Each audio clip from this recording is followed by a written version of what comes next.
जयपाटना block अंतर्गत कालीकृष्ण संघ उच्छल शाखार नुआखाई भेटघाट अनुष्ठित हो नुआखाई पर जुहार भेट एक परंपरा रही। नुआखाई भेटघाट शिष्य शिष्या माने गुरु दर्शन करने शिष्य शिष्य शुभेच्छु मान मध्य जुहार भेट होता है। संघ तरफ गुरुजी अतिथि मान महासमारोह स्वागत पर श्री गुरुपूजन अनुष्ठित होता पर संघ परिचालक श्री जगदानंद जी, वेदब्रह्मा श्री सरोजानंद जी, सभापति श्री संजय कुमार पंडा मंचासीन होते। कालीकृष्ण संघ प्रतिष्ठाता सद्गुरुदेव सत्यानंद सरस्वती महाराज प्रकृतिर संरक्षण पर 42 वर्ष धरी महाविष्णु यज्ञ आयोजन कर वर्षर विभिन्न समय वृक्षरोपण कर बचाइवाई अहरह चेष्टा चली।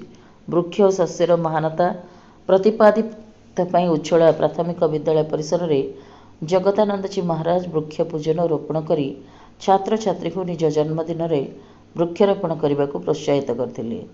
नुआखाई हेउची प्रकृति प्रति सम्मान, प्रकृतिर उपासना, वृक्ष और शस्य जगत एवं जीवन को आवश्यक बोली श्री जगदानंद जी मत व्यक्त करते। यह अवसर में कलाहांडी, नवरंगपुर, कोरापुट, गंजाम जिलार शुभेच्छु भक्तवृंद उपस्थित रही। उच्छुला शाखा संघर कर्मकर्ता शिष्य शिष्य शुभेच्छु नुआखाई भेटघाट आयोजन पर समस्त प्रकार व्यवस्था करने सक्रिय अंशग्रहण करते। कार्यक्रम परिचालन में कालीकृष्ण संघर विभिन्न विभागर कार्यकर्ता सहयोग करते।